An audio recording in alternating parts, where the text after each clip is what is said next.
There's an odd air in all of our lives. An odd air in my streaming setup. But we're live. We're good.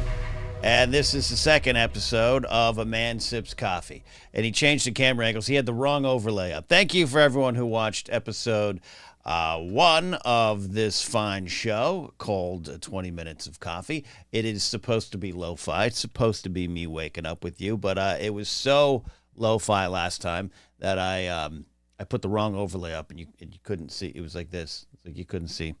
So we're hanging out here live for channel members. If you're watching a little bit later on, hey, that's great. Consider being a channel member so you can join the show live and in progress and yell at me in person.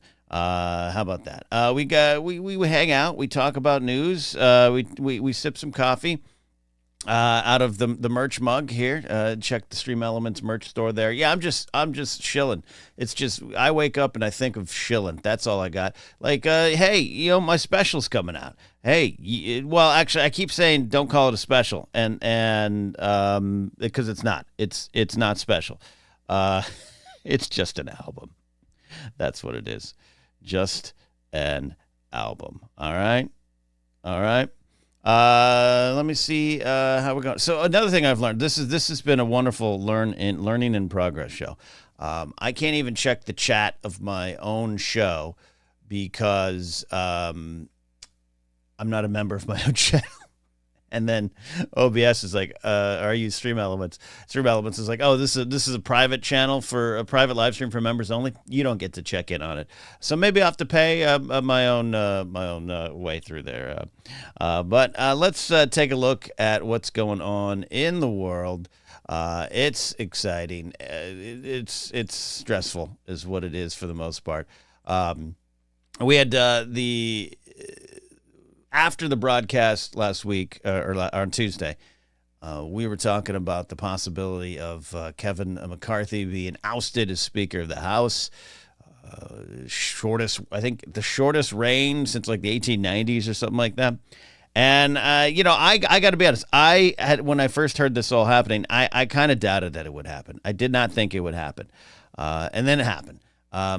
The nutball Matt Gaetz, who is now apparently hated by all of the GOP or outside of the 7 other people that support him, they're considering him like booting him from caucuses and GOP team meetings. I don't know how you refer to it there.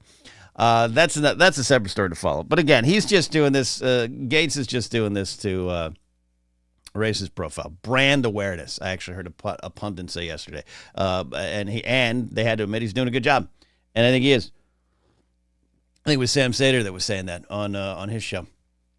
But McCarthy's gone, and Democrats helped. And there's some talk. I was talking with my other buddy Ken. He's a good thought of, hey, maybe the Democrats should have just voted present and let this fall on the Republicans. But I kind of like that there was some thought on the Republicans. And Keem Jeffries and everyone who just kind of said, you know what, you did this to yourself, Jack Wagon, and we're not only going to not bail you out, we're going to help toss you out.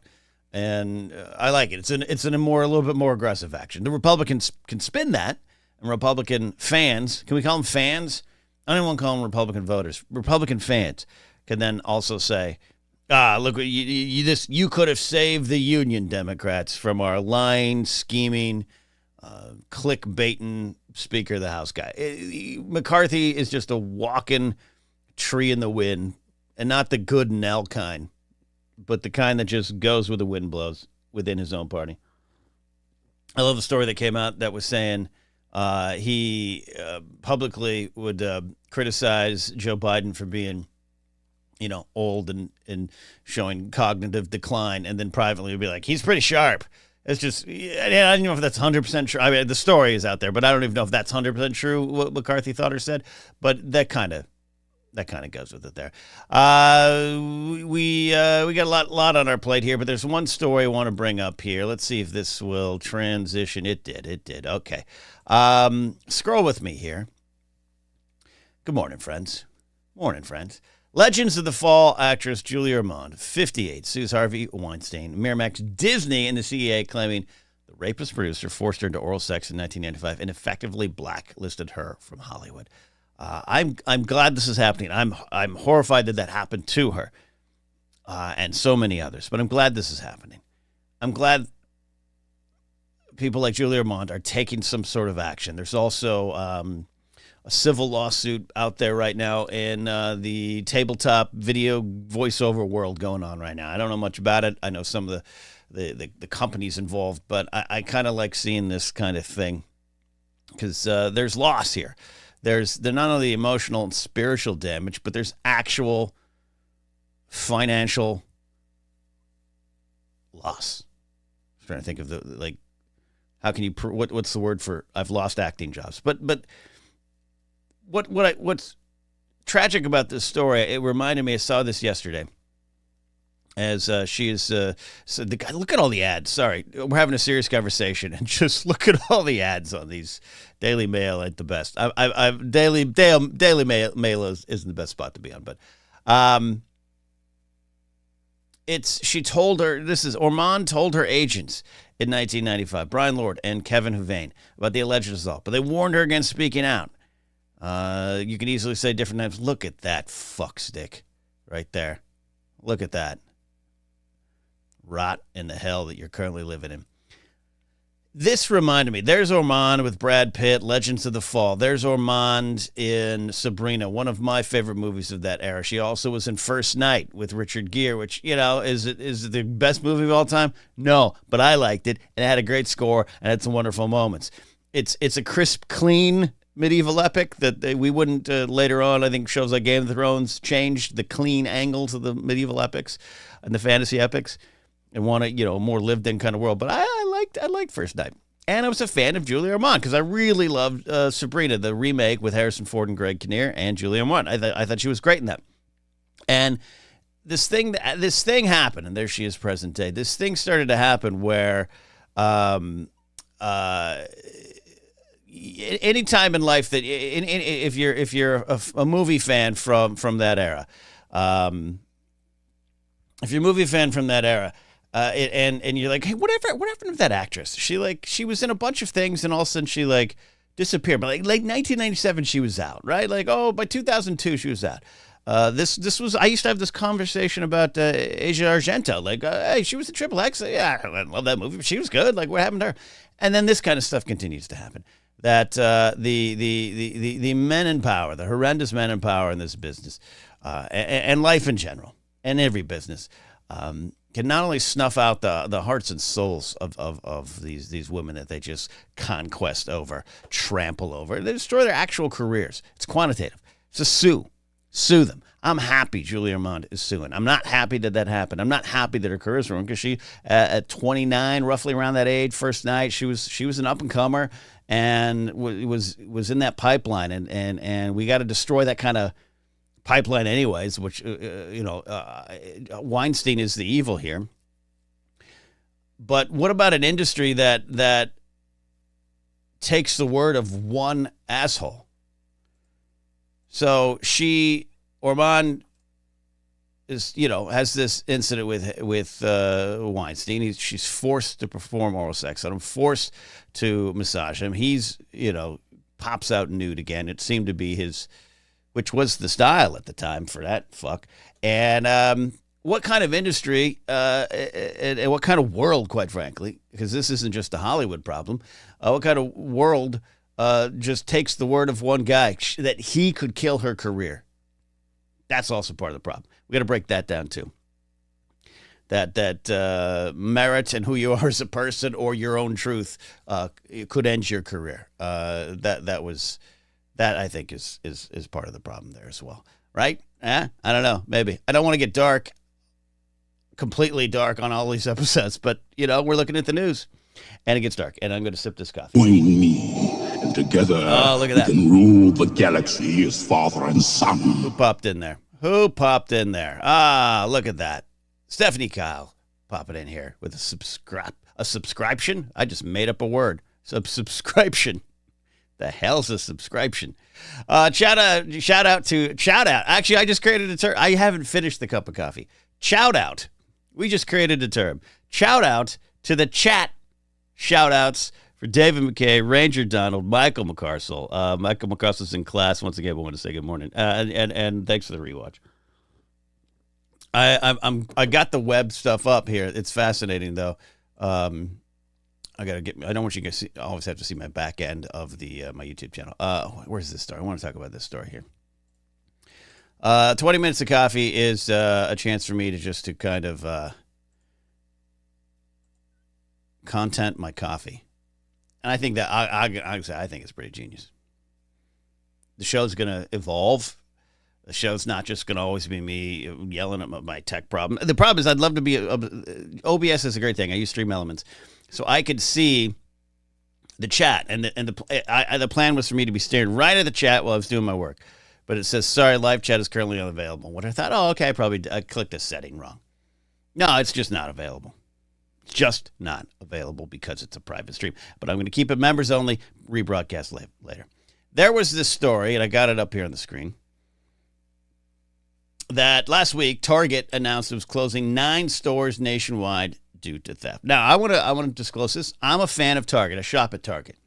Grocery shopping, Star Wars toys, blow up kiddie pools that I put in my backyard and never use, all those kind of things. I shop at Target often. In fact, sometimes when I'm bored, I just get up and I go to Target. Let's go to Target. See what's there. Seek the adventure of a box store. But last week they announced they're closing 9 stores due to theft. Generated an this is from Judd Legum. Well, I don't follow, but I see every once in a while pop up in my algorithm. Generated an avalanche of credulous coverage from nearly every major media outlet. One thing that was missing from all these stories, data. So popular information tracked it down. I don't condone, endorse, subscribe to popular information, but I like what's going on here. Let's read with me. Target is closing the store on at 517 East 117th Street in Harlem. But according to NYPD data, there were fewer incidents of shoplifting this year at the Harlem store than any other nearby stores that remain open. Close the Harlem one, though. Look at the numbers there. 201 reported shoplifting incidents, 232, 327 at East 86th Street. Target is closing its location on Folsom Street in San Francisco, but according to San Francisco Department PD Department, where sometimes they change the letters around, there were fewer instances of shoplifting in and around that store than other nearby stores that remain open. Folsom reported 23 at the store that is closing. 23 shoplifting incidents. Mission Street, 385 near Union Square. Close the Folsom one. Seattle Times did a similar analysis of the stores in the Seattle area and found that there were fewer police incidents in and around the 2 stores being closed than the other nearby stores that remain open. So on, so on. All this data suggests, and again, Judd writes, all this data suggests there are other reasons behind shoplifting driving Target decisions to close stores. In June, Target CEO said it was saddled with lots of unwanted merchandise that it was forced to deeply discount, cutting profits. Uh-oh. There's that word, profits. I think that might be part of the problem. I worked for 17 years in the public safety business. Shoplifting is not always the huge problem that people want to make it be, the low-level stuff, but it's a thing. Like I always say this, crime is real. I don't necessarily want to defund law enforcement, but I do want to analyze what we're doing with it, and I do want to analyze and put a closer microscope on the people in those industries, many of whom I've known for years. And some really good, some complete shits. And some who are really good allow the complete shits to run around with a badge and a gun and a sense of power instead of justice. But crime stats are a weird thing. Crime stats can be completely manipulated, not just by local laws and federal laws. And you hear a lot of, this law passed and this proposition passed and now this happened. And I've seen it. There was some laws passed in my final year of my public safety career, 2015. One of the famous ones was like Prop 47 or something like that. And violent crimes went up by 300% within a 2-month span. It went up that bad. So stats do show good things. We used to analyze a lot of stats for vehicle crime, and you'd mark where it is, and you could put it on a map, and you put a little sticker, and then you can figure out where it is. And I do love some of the crime stats, but it's crime stats can be manipulated so easy by what they're classified. And then at one point, grand theft used to be like anything over $300. Then they bumped that up to anything over like $999. So then you could report that grand thefts went down, and that's the kind of stuff that would happen. Grand thefts, we're doing a great job in this area. The grand theft stats are down, but you don't disclose that, well, because of a change in the law, anything $301 and above used to be grand theft, or maybe it was $600. It's been about 7 or 8 years since I was in that world. But now that's gone. Now it's $1,000. Now we don't have a lot of grand theft. And they play those stat games. So when I see one of those kind of stories and someone says, look at us, the crime stats are driving us out of here, you got to be suspicious about that.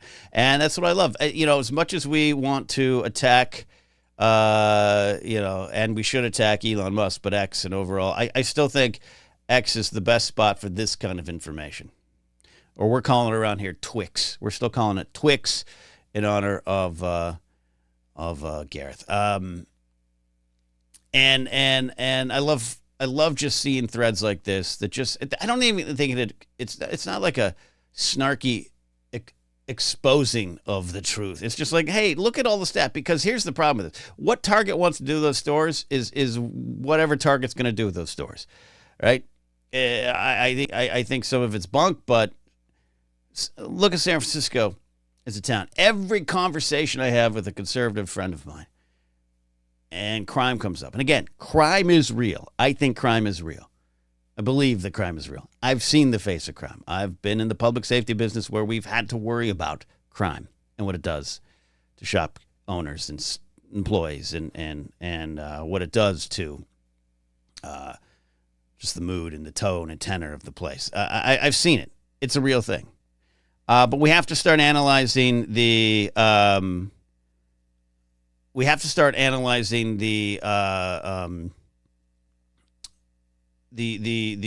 how people use this and spin this into their own kind of agendas. There's so much talk of San Francisco being this place of crime, even though it's like not even top 10 homicide. The crime there does have to do with economic reasons. It has to do with society and social issues. It has to do with all those kind of things, and that leads to the crime. We need to stop the stuff before we worry about the crime after. And shoplifting, all these stores, it's insured stuff. I did not deal with this stuff directly. I dealt with organized retail crime, which is organized crime organizations, often from like Colombia, who would come to these cities. They'd pull in poor, somewhat unsuspecting illegal immigrants and put them to work stealing for them in this indentured servitude type of way. So the people that you were arresting, the people who were stuffing 30 pairs of underwear down some aluminum lined pants so they could get past censors, they were doing the crime, and they were the ones getting arrested for it, but they were just here trying to survive. I believe that in my heart, having seen them and looked in their eyes. A lot of them just had lists of things to get, and yes, you could say maybe they should have been aware of what they were doing, but I don't know if they were aware. They're literally gathered, round up, and it's the leaders, it's the organized crime leaders who would be living in 4-bedroom houses, 4-car garages, and living a life of luxury by sending these poor folks to get it. Just basically be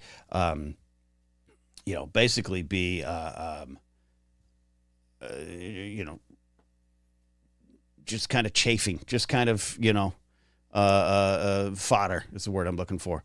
I was sad. So, but all that's insured. All the lower level stuff. I'm not saying, I don't want anyone, I don't think you need to go steal a pair of pants, but they're $30 because a lot of these stores will say, well, it's because of the shoplifting.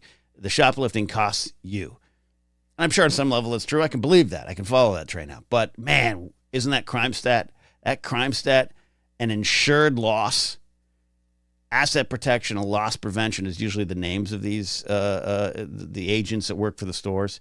Again, I never did that directly, but we aided them constantly. I worked with them. I had to meet with loss prevention managers every day for 12 years about roughly how crime stats are used. And so then now your friend's going to see this story. Your friend's going to see, like, see, Target had closed 9 stores because of crime. But know this kind of information. Have this kind of information behind you. That's what is fun about waking up, sipping coffee, and just kind of figuring this all out. Yeah. I'll be in New York next week. New York. We'll be at the New York Comedy Club on the 12th and 13th. With, when I say we, I mean Mark Ellis headlining, Jen Sturger on the shows as well, Vince Chang hosting. If you've been out there in New York before, he's one of the best hosts in the world. Looking forward to see him. Others might drop by. Come on out, New York Comedy Club. Go to markellislive.net or markellis.live. He did change his website a couple years ago. I got to remember which one's which. Or you can go to kennapzok.com and get tickets as well. Or go to New York Comedy Club's website and get tickets as well. Next Tuesday, October 10th, is the release of my comedy album. Don't call it a special like I did earlier. Comedy album. Ken Napzok in my day, live from the Harrison Pub. I really want to highlight the special edition version, which will be available directly to all of you on Bandcamp. kennapzok.bandcamp.com. It will be priced to go about $10. It'll have bonus content, a exclusive interview, Ken Napzok on Ken Napzok, part of the Saturday Night Napzok legacy there. Yeah, some special guests showing up for that one. And then I have an extra 10 minutes of comedy that you don't get if you go to the other spots. But you can go to the other spots too. Apple Music, Amazon Music, Spotify, and all. All right. That's it. It's all we do around these parts. It's 20 minutes of coffee, 20 minutes of me looking at the world and hanging out with my members live, like David McKay, Michael McCarcel. Shout out to Ranger Donald, the snack man I call him. Maddie Gunner, LQ, who says, so true, all data can be manipulated to tell a particular story. Yeah, so know all of the data, right, LQ? Great stuff. Maddie Gunner says, jumping in to say a quick hello before a gig. You're the man, Ken. No, Maddie Gunner, you are the man, as they say. I'm going to finish my coffee. I'm going to get on with my day. Motivations with Ken returning to this channel. This day in history, return to this channel. It's alive and kicking. Tell your friends. We'll see you. Bye.